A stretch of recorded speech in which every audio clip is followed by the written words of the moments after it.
Hello, welcome বন্ধুরা। আমার নাম শামীম আক্তার। আজকে আমরা স্টার্ট করছি স্পেসিয়েশন বা প্রজাতিকরণ থেকে। ঠিক আছে।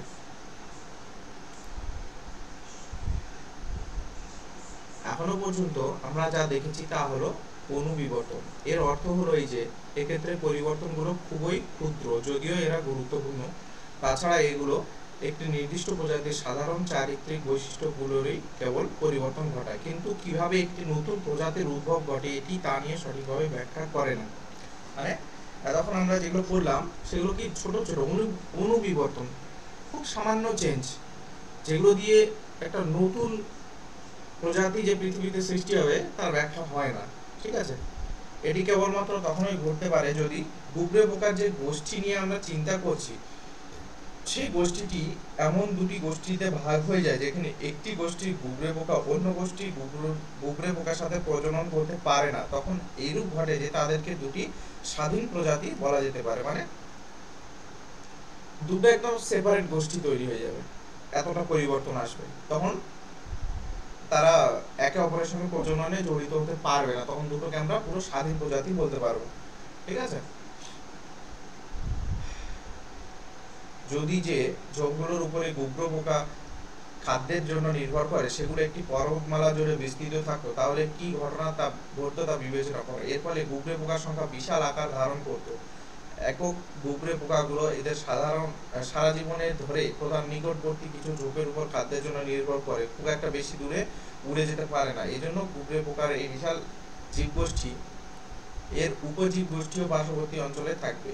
যেহেতু প্রজনন ঘটানোর জন্য পুরুষ স্ত্রী গুবরে পোকার মিলনের প্রয়োজন হয়, তাই বেশিরভাগ প্রজননই এই উপজীব গোষ্ঠীর মধ্যেই ঘটবে। অবশ্যই কদাচিৎ একটি গুবরে পোকা অপ্রত্যাশিতভাবে এক স্থান থেকে অন্য স্থানে চলে যেতে পারে, অথবা একটি কাক একটি গুবরে পোকাকে এক স্থান থেকে তুলে নিয়ে অন্য স্থানে ফেলে দিতে পারে। এরূপ ক্ষেত্রে এই স্থানান্তরিত গুবরে পোকাটি সেখানকার স্থানীয় গুবরে পোকা জীব গোষ্ঠীর সঙ্গে প্রজনন করবে। এর ফলে স্থানান্তরিত গুবরে পোকার জিনগুলো নতুন গুবরে পোকার জীব গোষ্ঠীতে প্রবেশ করবে। এই ধরনের জিনের প্রবাহ দুটি গুবরে পোকা জীবগোষ্ঠীর মধ্যে ঘটতে বাধ্য, যেগুলো আংশিকভাবে পৃথকীকৃত হয়েছে কিন্তু সম্পূর্ণ নয়। যদি কোনো কারণে এমন দুটি উপজীবগোষ্ঠীর বাসভূমি একটি বড় নদী দ্বারা পৃথক হয়ে যায়, তবে এই দুটি জীবগোষ্ঠী আরো বিচ্ছিন্ন হবে। এখন এই দুই জীবগোষ্ঠীর জিন প্রবাহের মাত্রা আরো হ্রাস পাবে। মানে বলছে যে আমরা একটা গুবরে পোকা নিয়ে সাধারণত উদাহরণ হিসেবে ইয়ে করছি, ওটা যে খুব বিস্তীর্ণ এরিয়া জুড়ে বসবাস করে, মানে তারা যে খাদ্য খেয়ে জীবন ধারণ করবে সেটা যদি খুব বিস্তীর্ণ এরিয়া জুড়ে থাকে, যেখানে এখানে উদাহরণটা নিয়েছে পর্বতমালা, খুব একটা বড় পর্বতমালার অংশে তারা বসবাস করছে খাদ্যের জন্য। তাদের গোটা পর্বতমালা মানে হাজার হাজার কিলোমিটার জুড়ে। ঠিক আছে। তো তখন তাদের কি হবে, তাদের মধ্যে বৈচিত্র্য আসবে, যে সব থেকে উপরে থাকবে তার মধ্যে একটা আলাদা পরিবর্তন আসবে ধীরে ধীরে, যে মাঝখানে থাকবে, যে সবার নিচে থাকবে, পাহাড়ের আর কি। তো এইভাবে পরিবর্তনগুলো হতে থাকে, কিন্তু গুবরে পোকাগুলো খুব ছোট স্থানে থাকে, খুব ছোট ঝোপঝাড়, খুব ছোট জায়গার মধ্যে তারা খাদ্যের জন্য নির্ভর করে। তার ফলে তাদের মধ্যে বৈচিত্র্যটা খুব কম। তার ফলে যে কোনো পাখি যদি তাকে তুলে নিয়ে অন্য জায়গায় ফেলে দেয়, সেই ক্ষেত্রেও কিছু পরিবর্তন করে। এখানে পরিবর্তন ইভলিউশনের কথা বলা হয়েছে, যে কিভাবে একটা জিন আরেকটা জিনের সঙ্গে মিশে নতুন, মানে রিয়াকশন যাকে বলে। ঠিক আছে।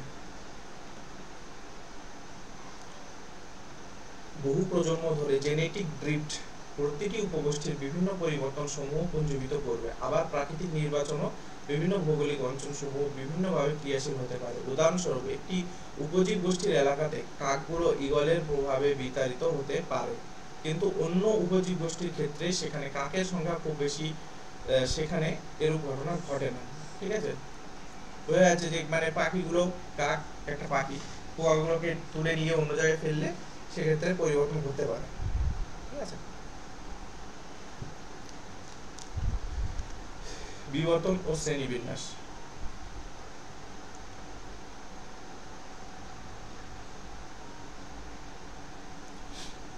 কি বলা হয়েছে, এই নীতিগুলির উপর ভিত্তি করে আমরা আমাদের চারপাশে প্রজাতিগুলোর মধ্যে যে বিবর্তনজনিত সম্পর্ক রয়েছে তা বের করতে পারি।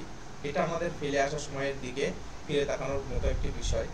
আমরা প্রজাতিগুলোর মধ্যে চারিত্রিক বৈশিষ্ট্যগুলোর ক্রম শনাক্তকরণ দ্বারা এই কাজটি করতে পারি। পড়ছি, তোমরা শোনো জিনিসটা ভালো করে। ঠিক আছে। মানে কিছু বোঝবার আছে এখানে। এই প্রক্রিয়াটি বোঝার জন্য চলো আমরা নবম শ্রেণীতে আলোচিত সজীব বস্তুর শ্রেণীবিন্যাস অধ্যায়কে আলোচ্য বিষয় সম্পর্কে চেষ্টা করি। সজীব বস্তুগুলোর মধ্যেকার সাদৃশ্য এদের গোষ্ঠীভুক্তকরণে সাহায্য করে এবং এরপরেই এই গোষ্ঠীগুলোকে অধ্যয়ন করা হয়। এজন্য কোনো চারিত্রিক বৈশিষ্ট্যগুলো সজীব বস্তুগুলোর মধ্যেকার অধিকতর মৌলিক পার্থক্য নির্ধারণে বা অপেক্ষাকৃত মৌলিক পার্থক্য নির্ধারণে সাহায্য করে। ঠিক আছে, বেশিরভাগ জীবেই কিছু সাধারণ মৌলিক চারিত্রিক বৈশিষ্ট্য রয়েছে, কিছু মৌলিক বৈশিষ্ট্য রয়েছে। এবার সব জীবেরই জীবনের মৌলিক একক হলো কোষ। এটা আমরা জানি যে প্রত্যেকটা জীব দেহে ছোট ছোট কোষ দিয়ে তৈরি। শ্রেণীবিন্যাসের পরবর্তী স্তরে উপস্থিত চারিত্রিক বৈশিষ্ট্যগুলো অধিকাংশ জীবেই দেখা যাবে, কিন্তু সব জীবে দেখা যাবে না। ঠিক আছে, মানে পরিবর্তনগুলো যে ঘটছে সব জীবে দেখা যাবে না। উন্নত জীবগুলোতে বেশি পরিবর্তন দেখা যাবে, বেশি জটিল আকার দেখা যাবে। কোষীয় নকশার একটি মৌলিক চারিত্রিক বৈশিষ্ট্য যা বিভিন্ন ধরনের জীবের মধ্যে পার্থক্য সূচিত করে তা হলো কোষের নিউক্লিয়াসের উপস্থিতি বা অনুপস্থিতি। অধিকাংশ জীব কোষে নিউক্লিয়াস উপস্থিত থাকলেও ব্যাকটেরিয়া কোষে নিউক্লিয়াস অনুপস্থিত থাকে। তার মানে এখান থেকে আমরা একটা কোশ্চেন পেলাম, কি পেলাম? ব্যাকটেরিয়া কোষে নিউক্লিয়াস থাকে না, ব্যাকটেরিয়া কোষে নিউক্লিয়াস থাকে না, অনুপস্থিত থাকে।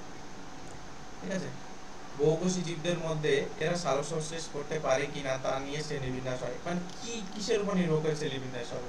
ঠিক আছে, এগুলো অনেক গল্প লেখা আছে, এগুলো পড়ে খুব একটা লাভ হবে না।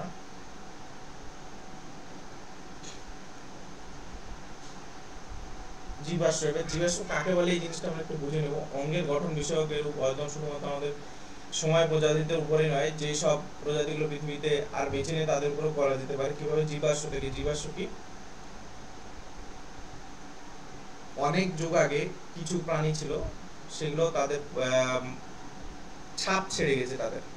ঠিক আছে, কোথায় সাধারণত জীবাশ্মগুলো পাওয়া যায়? পলিমাটিতে থাকে। ঠিক আছে, সাধারণত যখন জীবগুলো মারা যায় তখন তাদের দেহ বিয়োজিত হবে বা নষ্ট হয়ে যাবে, কিন্তু কখনো কখনো জীবের দেহ বা এর দেহের কিছু অংশ যেগুলো সম্পূর্ণরূপে বিয়োজিত হয় না, সেগুলো পরিবেশে থেকে যেতে পারে। উদাহরণস্বরূপ, যদি একটি মৃত পতঙ্গ উত্তপ্ত কাদায় আটকে যায় তবে এটি দ্রুত বিয়োজিত হবে না এবং অবশেষে কাদা শক্ত হয়ে যাবে, পতঙ্গের দেহাংশগুলো ছাপ থেকে যাবে। সজীব বস্তুর এই ধরনের সব সংরক্ষিত নিদর্শনকে জীবাশ্ম বলে। মানে সমুদ্রের নিচে অনেক পাথর টাথরের মধ্যে এই জীবাশ্মগুলো ছাপ পাওয়া যায়, যে জীবগুলো ছিল সেগুলো ছাপ ছেড়ে গেছে, ওগুলোকে জীবাশ্ম বলা হয়। ঠিক আছে, প্রাণীদের জীবদের আর কি ছাপগুলো।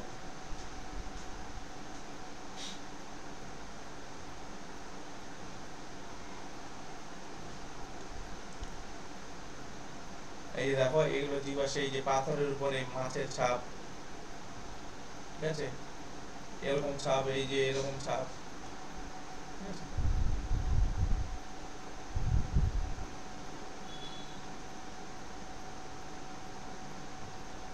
জীবাশ্মগুলো স্তরে স্তরে কিভাবে সৃষ্টি হয়? চলো আমরা 100 লক্ষ বছর পূর্বের থেকে শুরু করি। কিছু অমেরুদণ্ডী প্রাণীরা সমুদ্রের তলদেশে মারা গেছে এবং তাদের দেহ বালির তলায় চাপা পড়েছে।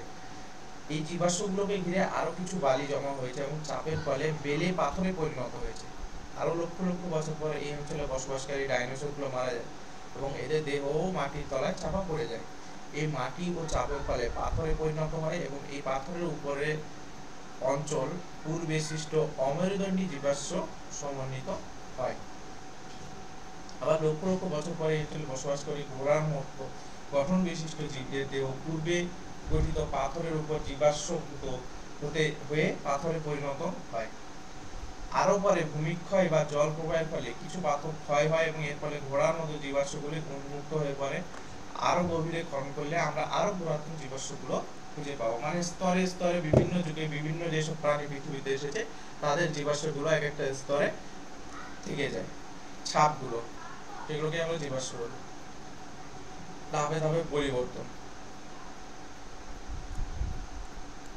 এখানে যে প্রশ্নটি উঠে আসে তা হলো, যদি চক্ষুর মতো জটিল অঙ্গগুলো, মানে চোখ, এদের কার্য সুবিধার জন্য নির্বাচিত হয়, তাহলে কিভাবে এই অঙ্গগুলো একটি একক ডিএনএ পরিবর্তনের ফলে সৃষ্টি হতে পারে?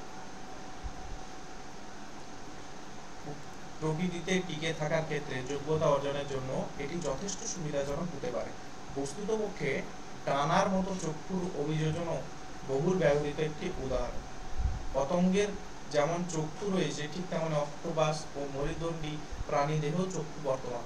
এই জীবগুলোর প্রতিটিতে চক্ষুর গঠন ভিন্ন ভিন্ন হয় এবং এদের চক্ষুর গঠনগত বৈসাদৃশ্য এটা বোঝার জন্য যথেষ্ট যে এদের বিবর্তনগত উৎস ভিন্ন ভিন্ন।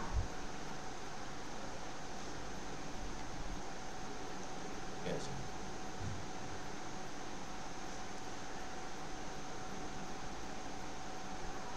মানে এখানে জিনিসটা যেটা বোঝাতে চেয়েছে যে আমাদের যে চোখ আছে এটা তো খুব একটা জটিল অঙ্গ আমাদের শরীরে, তাই না?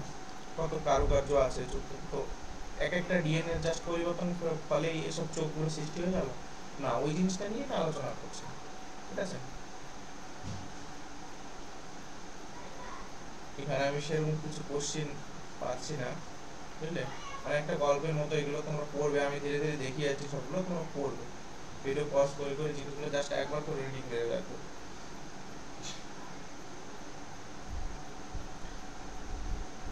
মলিকিউলার ফাইলোজেনি আমরা আলোচনা করেছি যে যে কোষ বিভাজনকালে ডিএনএ তে সংঘটিত পরিবর্তন সমূহ কিভাবে নতুন ডিএনএ থেকে উৎপন্ন প্রোটিনের পরিবর্তন ঘটায়।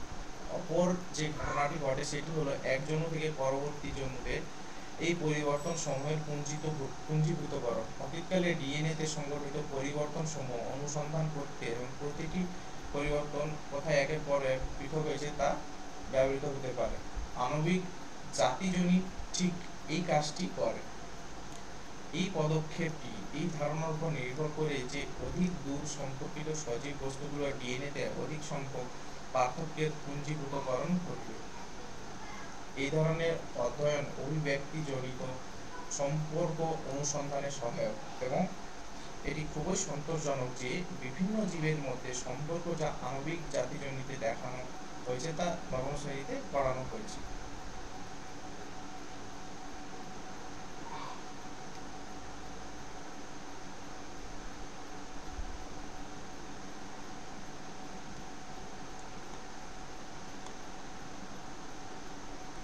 আচ্ছা, এইসব জিনিস আমাদের পড়ে টাইম নষ্ট করে লাভ নেই, ঠিক আছে? এইসব জিনিসগুলো একবার করে তোমরা রিডিং মারবে জাস্ট, ঠিক আছে? আমি আর এগুলো রিডিং পড়াচ্ছি না, রিডিং পড়িয়ে ফালতু টাইম নষ্ট করে লাভ নেই, তোমরা জাস্ট একবার করে রিডিং মেরে রেখে দেবে। এই জিনিসটা আমি দেখে দিলাম ওয়ান লাইনে, যেটা তোমরা কি শিখলে এই জায়গাটাতে এক লাইনে সবকিছু দেওয়া আছে। ওকে, ঠিক আছে? তো নেক্সট ক্লাসটা আমরা নতুন চ্যাপ্টার নিয়ে স্টার্ট করব, ঠিক আছে?